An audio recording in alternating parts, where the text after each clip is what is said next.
Hey y'all, it's Sam here from Samuel Plays Brass, and today I just want to do some talking about a really fun musical experience I had. This video is in reference to a performance that I just recently posted of the Gonzaga University Brass Quintet. You can find that performance up in the top right corner in the card in case you haven't seen it, or if you wish to revisit it at any point.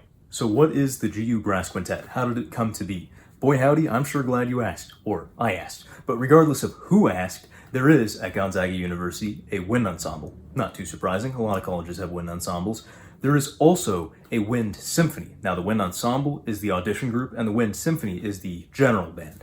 And this year, if you were in the wind ensemble and you made it into the group by audition, then you were kind of automatically placed into wind symphony. This year at Gonzaga, I revisited a common practice of mine from my youth orchestra days back in high school, where if we didn't have terribly much to play in terms of the orchestral parts we were given, a few other brass musicians and I would sneak out, take a slice out of rehearsal time, and go rehearse in something like a brass quintet. The SYS Brass Quintet was something that I had a lot of fun doing. I really enjoy chamber brass, and so I wanted to revisit that here at Gonzaga, especially with how some of those rehearsals dragged on. So I started taking a slice out of the time of the wind symphony rehearsals. So in essence, the Gonzaga Brass Quintet is 5 dudes as of this past year who I think work really well together and like to make music together, and that's essentially what it boils down to. I'm extremely proud to be a founding member, and this is hopefully a tradition that will propagate well after I'm gone, and the band director has hinted to me that maybe it might even have an endowed scholarship attached to each seat one day, which I think would be really cool. So if I've been one of the starting members of a Gonzaga tradition, I'll be very happy. What I really liked about this brass quintet and sextet experience was that we really just branched out as much as we could in terms of repertoire. We were given a pile of it, including the Bame Sextet, which we ended up performing.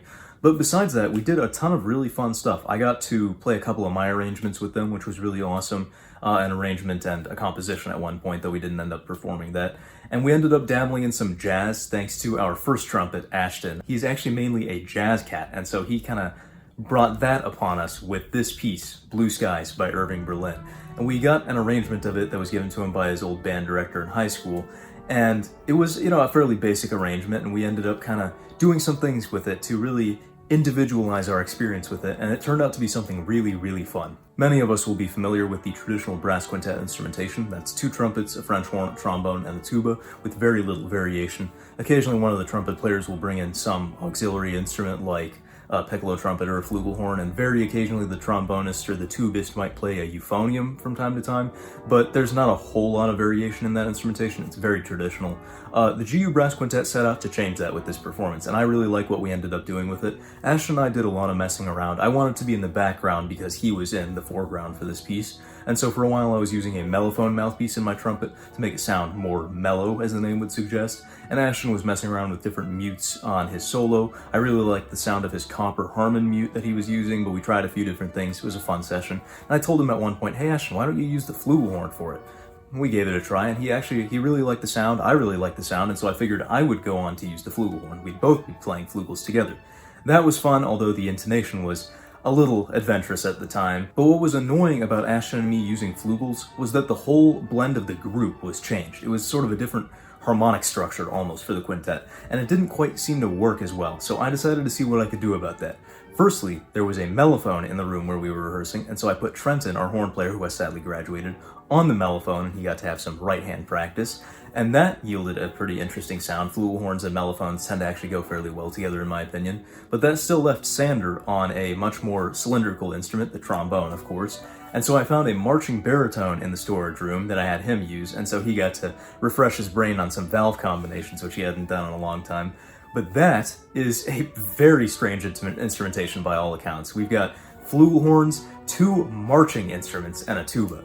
But I think the overall affect was really great. The only further alteration we made was that I rashly started using that horn, the Pudgy Mod 4, which was kindly loaned to me a few weeks back by Brent Peters of Pudgy Trumpets himself. That's his personal horn, but he figures he doesn't play enough 4th valve notes to justify having it around, so he's letting me borrow it, and it's a really, really fun horn. What I did was I took my KGU TAF trumpet adapter for flugel, put in that Dennis Wick flugel, where's that at? That Dennis Wick flugelhorn mouthpiece, And then it became, according to my lesson teacher, darker than a flugelhorn with almost no vibrance to the tone, but he can have his opinions. I like the sound. It was a good way to sort of blend with the lower brass and sort of get out of the way for Ashton to do some really marvelous flugelhorn playing. Now, the arrangement that we had on our stands of Blue Skies was a decent start, but it was a lot more rudimentary on paper than what you heard in the performance, or again, if you haven't heard it, it's up in the card still.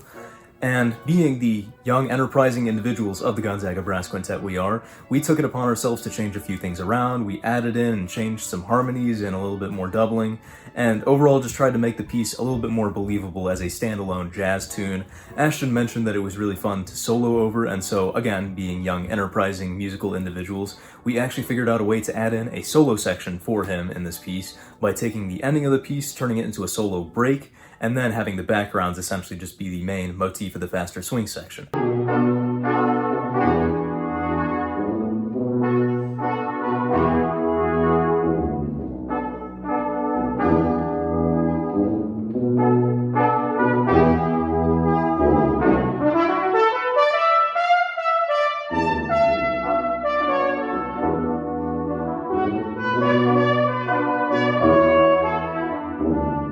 There were weird silences in the arrangement that I tried to fill in as best as I could, and so I added a lick or two here or there where it was only one of us or none of us even playing for a couple beats.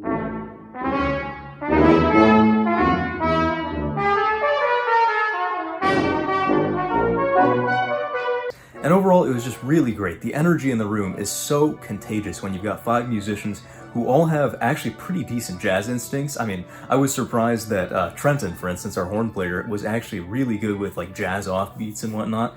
But it's just, the energy in the room is electric. Everybody's playing off each other. Ashton and I added all sorts of jazz ornamentation to everything we play together, so it was really great to just bounce ideas off each other. And we did that all the way from the first rehearsal, all the way to the performance. Even the performance was something unique. Ashton did a totally different solo than I'd ever heard him do, and I did a couple things a little bit differently. So it's interesting to see how that propagates into a live performance setting. I think one of the bottom lines of what makes music really beautiful and amazing to partake in and listen to is conversations between musicians. And we had to do a fair amount of that in Blue Skies. It was, how many times are we going to repeat this before we go on to the next section, during the solo section, for instance? And it was interesting the way we navigated this. Ashton always did about 3 choruses, and so that gave us a general idea of what to shoot for. And then we'd come back in and he'd riff on the main motif with us to finish it out. And there was one little moment that I really enjoyed in this performance as I was looking up from my stand. I changed the riff around ever so slightly the 3rd time we were playing it after Ashton was done, and he shot me a little nod and eyebrow raise as in, yep, that's right, we're finishing. And then the 4th time is where we finished it.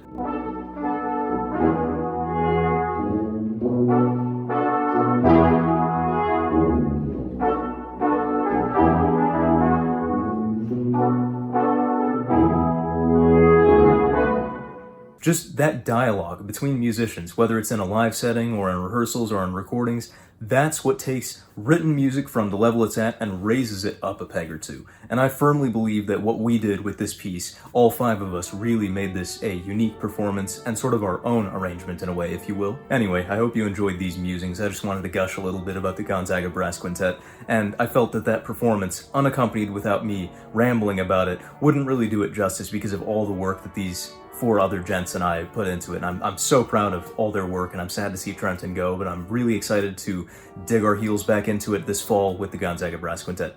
Anyway, in the words of one of my favorite YouTubers, that's about it. See ya.